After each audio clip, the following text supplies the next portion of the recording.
हाय कितना काम कराते हैं। वाह बहू वाह, क्या आलू के पराठे बनाए तूने, खाकर मजा आ गया। सच में अगर रोज ऐसा ही नाश्ता मिल जाए तो मजा आ जाए। अच्छा तुमने मेरा लंच पैक कर दिया ना, मैं ऑफिस के लिए निकलता हूँ। रोहित अपना लंच लेकर ऑफिस के लिए निकल जाता है। नीलम टेबल साफ करके बर्तन धोकर अपने कमरे में जाकर बैठ जाती है। तभी थोड़ी देर बाद वो फिर से किचन में जाती है और आलू के पराठे लेकर अपने सास ससुर के कमरे में पहुंच जाती है। मम्मी जी, पापा जी, मैं कितनी देर से आपका इंतजार कर रही हूँ। आप नाश्ता करने नहीं आए, इसलिए मैं कमरे में ही आपका नाश्ता ले आई। आज मैंने गर्मा गर्म आलू के पराठे बनाए हैं। तो हमारे साथ मजाक कर रही है क्या बहू? अरे अभी आधे घंटे पहले तो हमने नाश्ता किया। नाश्ता? क्या मजाक कर रही हैं आप मम्मी जी? मैंने नाश्ता बनाया ही अब है, तो आपने आधे घंटे पहले नाश्ता कैसे कर लिया? और ये भी बिना नाश्ता किए ऑफिस चले गए। लगता है इनका लंच भी मुझे ऑफिस में ही देकर आना पड़ेगा। अरे बहू, तुम्हारी तबीयत तो ठीक है ना? सुबह की सारी बातें भूल गई क्या तू? तूने हमें गर्मा गर्म आलू के पराठे खिलाए, रोहित भी अपना टिफिन लेकर ऑफिस चला गया। अरे तूने ही तो उसे टिफिन ला कर दिया था। नहीं नहीं नहीं, आप और मम्मी जी मेरे साथ मिलकर मजाक कर रहे हैं ना पापा जी। चलिए जल्दी से आलू के पराठे खा लीजिए वरना ठंडे हो जाएंगे। अरे लेकिन नीलम जबरदस्ती अपने सास ससुर को दोबारा आलू के पराठे खिला देती है और उन दोनों को समझ में ही नहीं आता कि आखिर ये हुआ क्या। अच्छा ये क्या हो गया है बहू को? कहीं से कोई चोट वोट तो नहीं लग गई? इसकी याददाश्त तो नहीं चली गई? क्या पता क्या हुआ इसे, लेकिन सुबह सुबह 6 पराठे खिला दिए, अब शाम तक कुछ नहीं खा पाऊंगा। दोपहर को नीलम का बेटा संजू स्कूल से घर आता है। आ गया तू? आज टेस्ट था ना तेरा स्कूल पे, जरा दिखा तो कितने नंबर आए हैं तेरे। नहीं मम्मी, आज टेस्ट नहीं हुआ। अच्छा चल कोई बात नहीं, तू बैठ, मैं तेरे लिए कुछ खाने को लेकर आती हूँ। नीलम संजू के लिए खाना लेने के लिए जाती है। तभी संजू जल्दी से उठकर अपनी बैग में रखा टेस्ट पेपर छिपाने लगता है। नीलम उसे ऐसा करते हुए देख लेती है। अच्छा, जानबूझकर मुझे नहीं दिखा रहा था ना, ला इधर दे। अरे मम्मा, आप तो खाना लेने जा रही थी, आपने इतनी जल्दी वापस कैसे आ गई? बोला ना टेस्ट पेपर इधर दे। संजू डरते हुए नीलम के हाथ में पेपर रखता है। ये क्या, बस 3 नंबर? इतनी मेहनत कर करके तुझे खुद पढ़ाती हूँ, ट्यूशन भी भेजती हूँ, और तू ये 3 नंबर लेकर आया? रुक, आज तेरी खैर नहीं। नहीं मम्मा। नीलम संजू की पढ़ाई को लेकर उसके ऊपर खूब मेहनत करती थी, लेकिन ऐसे नंबर देखकर उसका खून खौल गया और आज लगे हाथ उसने संजू पर हाथ भी साफ कर दिया।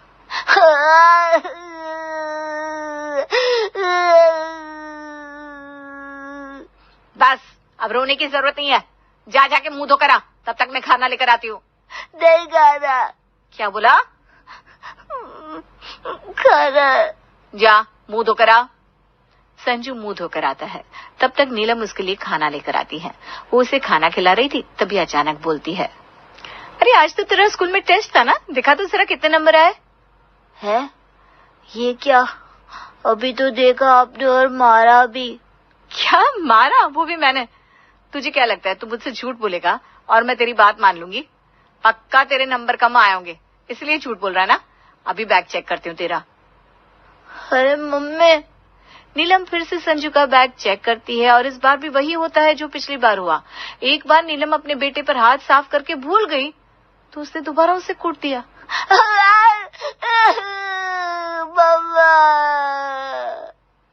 अगर अगली बार ऐसे नंबर लेकर आया ना तो देखना तू, मुझसे बुरा कोई नहीं होगा। आपसे बुरा 2 बार कूट दिया, मुझे बोल रहे हो मुझसे बुरा नहीं होगा। पापा। बेचारा संजू, 2 बार की टेस्ट की पिटाई उसे एक ही बार में पड़ जाती है। तभी अगले दिन, अरे नीलम सुनो तो जरा। हाँ बोलिए। ये नई पैंट ली थी ना मैंने, थोड़ी बड़ी है, तुम इसे 2 इंच काट कर थोड़ी छोटी कर दो ना, मुझे सुबह मीटिंग में पहन कर जानी है। ठीक है। नीलम 2 इंच पैंट काट कर अलमारी में रख देती है, लेकिन हर बार की तरह वो इस बार भी भूल जाती है कि वो ऑलरेडी पैंट को काट चुकी है। अरे रोहित जी ने बोला था मेरी पैंट 2 इंच काट देना, कल सुबह मीटिंग में पहन कर जानी है। चलो लग गया हाथ, अभी कर देती हूँ। 2 इंच पैंट तो नीलम पहले ही काट चुकी थी, इस बार वो पैंट को और 2 इंच काट देती है और पैंट पूरी 4 इंच कट जाती है।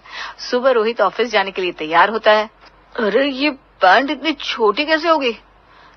नीलम ने मेरी अलमारी में संजू के कपड़े रख दिए क्या? नीलम, नीलम आई। हाँ बोलिए, क्या हुआ? अरे तुमने मेरी अलमारी में संजू के कपड़े रख दिए क्या? देखो तो ये पैंट कितनी छोटी है। मुझे लगा ये मेरी पैंट है। हाँ तो आप ही की तो है। क्या तुम्हारा दिमाग खराब हो गया क्या? मैं क्या बच्चा हूँ जो इतनी छोटी पैंट आएगी मुझे? या किसी पिकनिक पर जा रहा हूँ, कैपरी पहनकर निकल जाऊंगा? मजाक करना बंद करो, मुझे मेरी पैंट दो। अरे मजाक नहीं कर रही हूँ, ये आप ही की पैंट है। लगता है आप भूल गए, आप ही ने तो मुझे बोला था पैंट को 2 इंच छोटी कर देना। अरे 2 इंच बोला था, लेकिन तुमने तो ये कितनी छोटी कर दी। अब कैसे पहन कर जाऊंगा मैं इस ऑफिस? हे भगवान, अरे देख क्या रही हो, कोई दूसरी पैंट ला कर दो मुझे। नीलम बेचारी को कुछ समझ में नहीं आता कि रोहित क्या बोल रहा है। रोहित गुस्से में ऑफिस चला जाता है। तभी अगले दिन, अरे बहू जरा यहाँ तो आ। आई मम्मी जी। हाँ बोली मम्मी जी। अरे बेटा आज सर ना थोड़ा भारी भारी सा लग रहा है, तो मेरे सर में जरा तेल तो लगा दे बेटा। अच्छा ठीक है मम्मी जी, आप बैठिए, मैं अंदर से तेल लेकर आती हूँ। नीलम अंदर से तेल लेकर आती है और अपनी सास की अच्छी तरह तेल मालिश कर देती है। हाँ, अब जाकर सुकून मिला। मालिश करवाते कितना हल्का हो गया सर। थोड़ी देर सो जाती हूँ, जब तक उठूंगी तब तक बिल्कुल आराम आ जाएगा। सूरज देवी अपने कमरे में जाकर सो जाती है। नीलम भी अपने कमरे में चली जाती है। तभी नीलम को फिर से अपनी सास की बात दिमाग में आती है। अरे बाप रे, मम्मी जी ने तो मुझे सर में तेल लगाने को बोला था, मैं तो भूल ही गई। एक काम करती हूँ, अभी लगा देती हूँ, वरना मम्मी जी के सर में और दर्द हो जाएगा। नीलम फिर से तेल की बोतल लेकर अपनी सास के कमरे में पहुंच जाती है। अरे मम्मी जी तो सो रही है, कोई बात नहीं, आराम से लगा देती हूँ। नीलम अपनी सोई हुई सासू माँ के सर में तेल लगाना शुरू कर देती है। और किसी सोते हुए इंसान के सर में अगर अचानक कोई से तेल लगाएगा तो वो तो डर कर उठ ही जाएगा ना। नींद में नीलम की सासू माँ भी अचानक घबरा गई और हड़बड़ा कर उठी। हाय हाय, चुड़ैल ने मेरा सर पकड़ लिया। हाय माँ, हाय माँ। मम्मी जी कोई चुड़ैल नहीं है, मैं हूँ नीलम। बहू तुम मेरे कमरे में क्या कर रही है? अरे कमरे में छोड़, तो मेरे सर के साथ क्या कर रही थी? मुझे लगा किसी चुड़ैल ने आकर मेरे बाल पकड़ लिए। वो मम्मी जी आपने बोला था ना आपके सर में दर्द हो रहा है, तो बस आपके सर में तेल लगा रही थी। अरे लेकिन अभी थोड़ी देर पहले ही तो तूने मेरे सर की मालिश की। तो 2 बार मालिश क्यों कर रही है? एक बार में आराम हो गया था मुझे। है? लेकिन मैंने आपके सर में तेल कब लगाया? कहीं किसी और से तो लगवा कर नहीं आ गई आप? अरे मैं क्यों किसी और से तेल लगवा कर आऊंगी? पता नहीं क्या क्या करती रहती है आजकल, डरा दिया मुझे। नीलम के चक्कर में उसकी सासू माँ बुरी तरह डर जाती हैं। तभी अगले दिन, अरे बहू चल ना, मार्केट चलते हैं। इतने दिन से घर पर पड़े पड़े बहुत बोरियत सी हो रही है। मार्केट में सेल भी लगी हुई है, तो 1-2 साड़ियां भी ले आएंगे। अच्छा ठीक है मम्मी जी। नीलम मार्केट जाने के लिए तैयार होकर आती है और सास बहू मार्केट के लिए निकल जाते हैं। अरे देख तो बहू, गोलगप्पे का ठेला, चल चल कर खाते हैं, बहुत दिन से खाया नहीं है। हाँ मम्मी जी, गोलगप्पे खाने का तो मेरा भी बहुत मन कर रहा था, चलिए चलते हैं। नीलम अपनी सास के साथ गोलगप्पे खा रही थी। तभी एक चोर मौका देखकर उसकी सास के हाथ से पर्स छीनकर भागने लगता है। चोर चोर पकड़ो कोई। वहां की भीड़ चोर को पकड़ती है और नीलम भी उसे पकड़ने के लिए हाथ से गोलगप्पे की कटोरी छोड़कर उसके पीछे भागती है और सीधा उसके कॉलर से उसे पकड़ लेती है। तेरी हिम्मत कैसे हुई बे चिरकुट, मेरी सास का पर्स छीनकर भागने की? अरे आज तक मेरी हिम्मत नहीं हुई अपनी सास का पर्स छीनने की, तू कहां से आ गया? नीलम ने जैसे संजू पर अपना हाथ साफ किया था, वैसे ही आज चोर पर अच्छी तरह अपना हाथ साफ करती है और उसे उसकी नानी याद दिला देती है। अरे क्या है ये, औरत है या पहलवान, कितना मारा रे, पकड़ो अपना पर्स, आज के बाद चोरी नहीं करनी। एक तो इतनी मेहनत करके चोरी करो, ऊपर से ऐसे पिटवाई। मामा ला मेरा पर्स।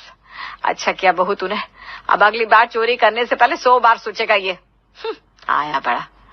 चोर चुपचाप सरोज को उसका पर्स लौटा देता है और तभी नीलम फिर से भूल जाती है कि वो एक बार चोर के ऊपर अपना हाथ साफ कर चुकी है।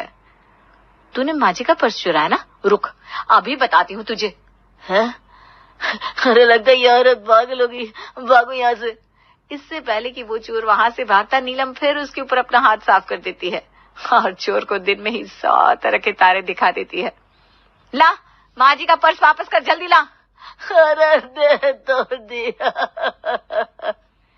क्या बोला? अरे हाँ बहू, इसने पर्स वापस दे तो दिया था, तूने दोबारा इसे क्यों मारा? क्या? मैंने कब दोबारा मारा? हे भगवान, क्या हो गया है तुझे? कभी खाना 2-2 बार खिलाती है, कभी तेल की मालिश 2 बार करती है और आज तो इसको 2 बार पीट दिया। सही ग। अरे तू अभी तक यहाँ खड़ा होकर सही गलत क्या कर रहा है? अगर ये फिर से भूल गई ना कि इसने तुझे ऑलरेडी पीट दिया है तो तीसरी बार तू फिर पिटेगा। भाग यहाँ से। चोर बेचारा इस लायक भी नहीं था कि वहां से भाग सके, पर फिर भी जैसे तैसे वहां से भागने की कोशिश करता है। सरोज नीलम को घर लेकर आती है, लेकिन अब बात उन्हें थोड़ी सीरियस लग रही थी, इसलिए शाम को बैठकर सब इस बारे में चर्चा करते हैं। बेटा कुछ दिन से बहू का बर्ताव बदला बदला सा नहीं लग रहा? मतलब कोई भी काम करती है, फिर थोड़ी देर बाद फिर से वही काम कर देती है, और कुछ बोलो तो बोलती है मैंने पहले ये काम कब किया। मुझे तो लगता है बहू को किसी बात की टेंशन है, जिसका असर उसकी याददाश्त पर पड़ रहा है। मुझे भी ऐसा लगता है। अरे परसों श्याम भाई साहब आए थे, बहू एक बार उनके पैर छू कर गई, फिर थोड़ी देर आकर फिर से बोली अरे श्याम अंकल आप घर आए हो। हैं? मेरी पैंट भी उसने 2 बार काट कर छोटी कर दी। इससे पहले कि वो लोग आगे कुछ बोलते, उन्हें किचन से नीलम के चिल्लाने की आवाज आती है। सब भागकर जल्दी से किचन में जाते हैं। अरे क्या हो गया नीलम, तुम इतनी जोर से क्यों चिल्लाई? अरे किचन में मैं बर्तन धोने आई थी और सिंक में एक भी बर्तन नहीं है। कहीं हमारे घर में कोई भूत तो नहीं आ गया जिससे ये सारे बर्तन धोती है? मुझे बहुत डर लग रहा है। अरे बहू कैसी बात कर रही है, कोई भूत वूत नहीं है हमारे घर में। और बेटा तूने ही अभी थोड़ी देर पहले सारे बर्तन धोए थे। क्या? लेकिन मैंने कब धोए? मैं तो अभी अभी किचन में आई। मुझे लगता है तुम्हें थोड़ा आराम की जरूरत है नीलम। तुम कमरे में जाओ और थोड़े दिन के लिए तुम आराम करो। तुम्हें देखकर लग नहीं रहा कि काम करने की हालत है तुम्हारी। हाँ बहू तुम जाओ आराम करो। अब तो घर वालों को भी लगने लगा था कि नीलम की तबीयत जरूर खराब हो गई है, इसलिए वो घर पर एक काम वाली रखने वाले थे। लेकिन तभी अगले दिन नीलम की सास उसके कमरे के बाहर से गुजर रही थी। कमरे का दरवाजा हल्का खुला था, तभी उसकी सास के कानों में एक आवाज पड़ी। मेरा आइडिया काम कर रहा है। बस थोड़े दिन और एक्टिंग करूंगी कि मैं काम एक बार करके भूल जाती हूँ, उसके बाद तो घर वाले मुझे कोई काम करने के लिए बोलेंगे ही नहीं। और घर पर नौकरानी रख ही लेंगे। हाय फाइनली मुझे घर के काम से छुट्टी मिलेगी। वाह नीलम वाह, मान गए तुझे। क्या अनोखा आइडिया निकाला तूने, हमेशा के लिए काम से छुटकारा पाने का। इससे सांप भी मर जाएगा और लाठी भी नहीं टूटेगी। अच्छा तो ये बात है। अब देख बहू मैं क्या करती हूँ। सरोज ये बात रोहित और सुरेश को बताती है और वो तीनों मिलकर भी अब एक प्लान बनाते हैं। अगले दिन संडे था तो नीलम सबके लिए नाश्ता लेकर आती है, और जैसा कि वो हर काम 2 बार करके दिखाती थी, आज भी वो नाश्ता करने की थोड़ी देर बाद फिर नाश्ता लेकर आती है। अरे मम्मी अभी तो सबने नाश्ता किया, अब दोबारा से नाश्ता लेकर क्यों आ गई? दोबारा से? लेकिन बेटा मैंने तो अभी अभी नाश्ता बनाया है, क्यों मजाक कर रहा है मेरे साथ? देखो तो जरा कैसी एक्टिंग कर रही है। लगता है तुम्हारी याददाश्त कुछ ज्यादा ही कमजोर हो गई नीलम। तुमने अभी अभी हमें इतना टेस्टी नाश्ता करवाया है।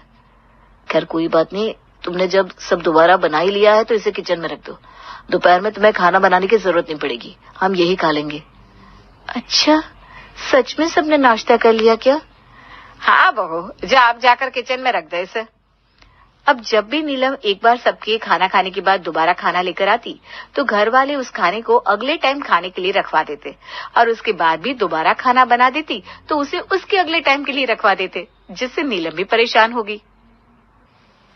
अरे यार ये वाला तरीका अब काम नहीं कर रहा। इन्होंने तो इसका अलग ही सोल्यूशन निकाल लिया। अब क्या करूं? ऐसा कौन सा काम बचा है जिसे 2 बार करूं जिससे ये सब परेशान हो और मुझे हमेशा के लिए इस काम से छुटकारा मिले। अब नीलम पूरी रात इसी बारे में सोचती है। तभी अगली सुबह पूरे घर की साफ सफाई करने के बाद नीलम फिर से घर में पोछा लगाने लगती है।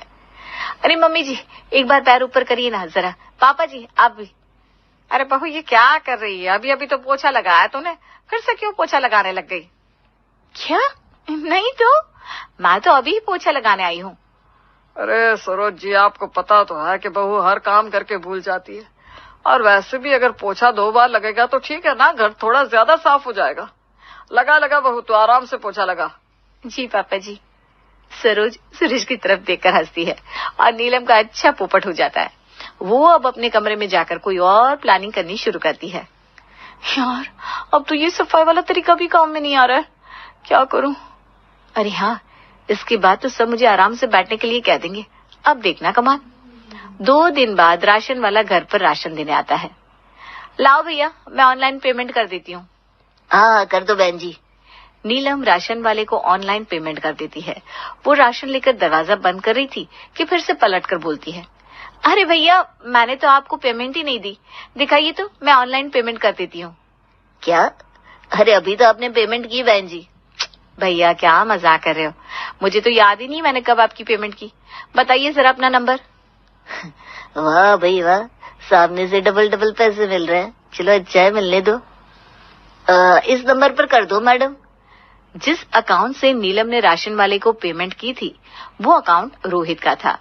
तो रोहित के पास 2 बार सेम अमाउंट की डेबिट का मैसेज आता है तो वो और भी कंफ्यूज हो जाता है। शाम को जब वो घर आता है, मुझे एक बात बताओ नीलम, राशन वाला तुम्हें 2 महीने का राशन देकर गया था क्या? नहीं तो 1 ही महीने का देकर गया था। क्यों, क्या हुआ? अरे अगर वो तुम्हें 1 महीने का राशन देकर गया है तो तुमने उसे 2 बार पेमेंट क्यों की? तुमने 6,000 के बदले उसे 12,000 दे दिए। क्या? नहीं तो। अरे क्या नहीं तो, ये देखो 2 बार 6,000 रुपए डेबिट हुए हैं। तुम्हारी ये हर काम को एक बार भूलकर दूसरी बार करने की आदत ना बढ़ती जा रही है। मैंने एक बार तो अपने 6,000 का नुकसान करवा लिया, लेकिन दोबारा नहीं करवा सकता। वो तो शुक्र है कि राशन वाला मेरा जानकार है, इसलिए उससे पैसे वापस ले लूंगा। अगर किसी अनजान के पास ऐसा कर दिया ना तुमने, तो मुझे मेरे पैसे वापस नहीं मिलेंगे। इसलिए आज से तुम्हारे फोन में से ये ऑनलाइन पेमेंट का सिस्टम ही बंद। पैसों का सारा काम अब से मैं ही संभालूंगा। क्या? तुम्हारे फोन से अपना अकाउंट लॉग आउट कर दिया मैंने। अरे नहीं। अच्छा किया बेटा, वरना ये बहू की हर काम को एक बार भूल कर दूसरी बार करने की आदत तो तेरा भट्टा बैठा देती। क्यों बहू, ठीक कह रही हो ना? देख बेटा, तू घर काम भले ही 2 बार कर, अरे 2 क्या 4 बार कर, लेकिन पैसों का हिसाब रोहित ही संभालेगा। तेरा काम करना हम 2 बार झेल सकते हैं, लेकिन ये नहीं झेल सकते। अरे यार, ये क्या हुआ? यादों पासा ही उल्टा पलट गया। इतने दिन मेहनत करके डबल डबल काम किया ताकि हमेशा के लिए काम से छुटकारा मिल जाए, और ये कह रहे इन्हें उससे कोई परेशानी नहीं है। ये भगवान, इससे कहते हैं अपनी पैर पर कुल्हाड़ी मारना। काम से तो छुटकारा मिला नहीं, पैसों का अकाउंट भी हाथ से गया। कभी कभी इंसान की ज्यादा चालाकी भी उस पर खुद ही भारी पड़ जाती है। इसलिए हद से ज्यादा चालाक भी जरा सोच समझ कर बनना चाहिए, वरना हाल वैसा ही होता है जैसा नीलम का हुआ। बेचारी को कुछ फायदा तो हुआ नहीं, पतिदेव ने अपना बैंक अकाउंट भी फोन से लॉग आउट कर दिया।